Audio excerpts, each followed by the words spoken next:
Get this and other great toys at BigBadToyStore.com. Shark Attack Squad? More like Shark Party Squad.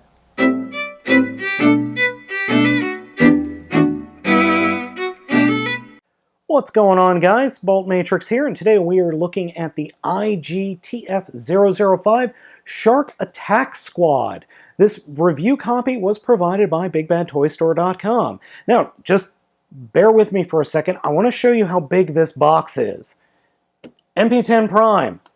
This box is huge. I did not expect these figures to be this big. So anyway, let's go ahead and open the box and take a look. When you open up the box, you have 3 different Sharkticons. Their bodies are all the same, but they all have different individual face sculpts, which allows you to identify them. We have, starting from left to right, Brody, Quint, and Hopper. Brody is frowning, Quint is scowling, and Hopper is grinning mischievously. And here are the head sculpts up close so you guys can get a better look at what I'm talking about. Now you'll notice that Quint, here in the middle, has, well, he's missing an eye, which I find really interesting. And I've really had to look close at the card that I have here, and it shows that he is, in fact, missing an eye. A very nice touch, in my opinion. Each figure comes with the same number of weapons, 3, and that includes a pallet gun or a rifle of some sort, what looks to be an energon-spewing SMG, and then this tail weapon, which I thought originally was segmented, but it is not. It is a solid piece of softish plastic, and then up here it is flexible. You do want to be a little bit careful with this, as, you know, if you move this around too much, it's going to break. I honestly didn't think that I would be able to get all 3 of them holding all of the weapons, but like they said in Jurassic Park, life finds a way. So I've got the 3 of them holding, well, a variety of weapons. I kind of had to cheat with one of them and peg it into his leg. But overall, these guys are solid. And let me tell you, these teeth are freaking sharp. Ow! Not to mention the little pointy claws there for the Sharkticon mode. I gotta admit, I am really pleasantly surprised. The plastic quality on these guys is top-notch. My only complaint has to do with these shoulder pads. They are much too fiddly for my taste, but that's really the only complaint I have with these guys in robot mode. I'll show you the posability here in a second, and I will admit the posability is a little bit limited because they are slightly top-heavy. But overall, robot mode, I gotta give 2 thumbs up to these guys because I am loving these things. Initially, when I pulled these guys out of the box, I was really worried that they were just going to be top-heavy messes. But thankfully, I discovered that in the box, they're a little bit mistransformed. They have really nice, long, wide heels that I greatly appreciate. I'm really glad that the makers decided to add those heels. Otherwise, the figures would be a mess. Even with the heels, though, they are a little bit top-heavy, so you do need to keep that in mind. But overall, I love the look of the robot mode. I'm really impressed. And as I said, the only real issue I have is with these flippity shoulder pads, but they go on and off pretty easily. So, posability-wise, head is on a ball joint, does have up and down movement. Shoulders are on a ball joint, and then there's another joint in here for part of the transformation. Swivel underneath the shoulder, 90-degree bend at the elbow. Fists don't really move, unfortunately, and they do slide in and out of the forearms a little bit too easily, but not a huge deal. Torso, there is some limited torso articulation. It is very tight, though. Hips are on double swivels, or double hinges, and then a swivel underneath that.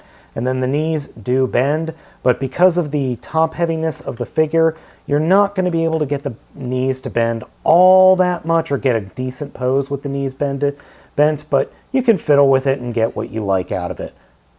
Other than their head sculpts, the major differentiator between the 3 is the color of their chests. As you can see, we've got red, green, and blue. I appreciate that differentiation. However, in the cards that I just showed you, they're all red. Their chests are all red. Don't!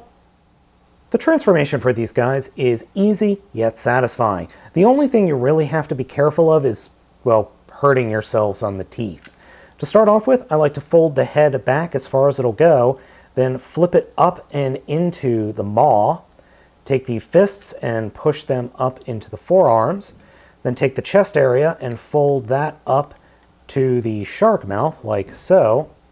And then I like to take the arms here for the shark, fold them up, and then take the arms, or the robot arms, and these will swing on these hinges, and they will swing back.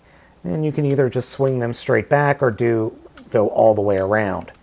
And then once that is done, come to the back and fold up the hinges hinges for the heels, like so, leaving the feet the way they are. But I like to straighten the feet out just to be on the safe side. And then fold the legs up, like that. And then the heels will actually slip into this opening in the bottom of the back.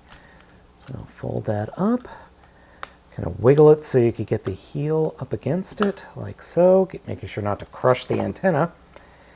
And then bring the rear halves together like that.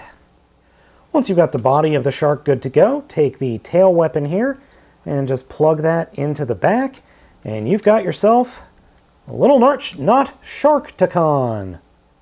And here we have ourselves our own little shark attack squad, 3 little munchers of metal. And I gotta say, I am really actually quite impressed with this set.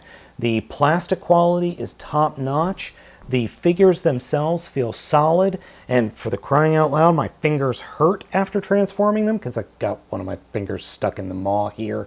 But overall, I'm really quite impressed. They look good, and they're very, very accurate to the way the Sharktacons appeared in the G1 movie. I love these little guys. I'm rather smitten. Now, the only real quality control issues I have are with these shoulder pads. It's more of an annoyance for me than anything else. I mean, they're super, super loose. And the antennae are very soft plastic. So those are the only real problem points with the figures that I can find. But otherwise, these guys are awesome. Overall, the Shark Attack Squad is a very cool third-party set, and I highly recommend picking it up if you can. The plastic quality is just really nice, and they're just so cool. I just can't get over how much fun I'm having with these guys. I mean, look, this guy over here, he's just enjoying a nice Power Ranger meal. So guys, I've been Spade of the Baltmatrix for the IG-TF005 Shark Attack Squad. I recommend picking this up if you can. I'll catch you next time.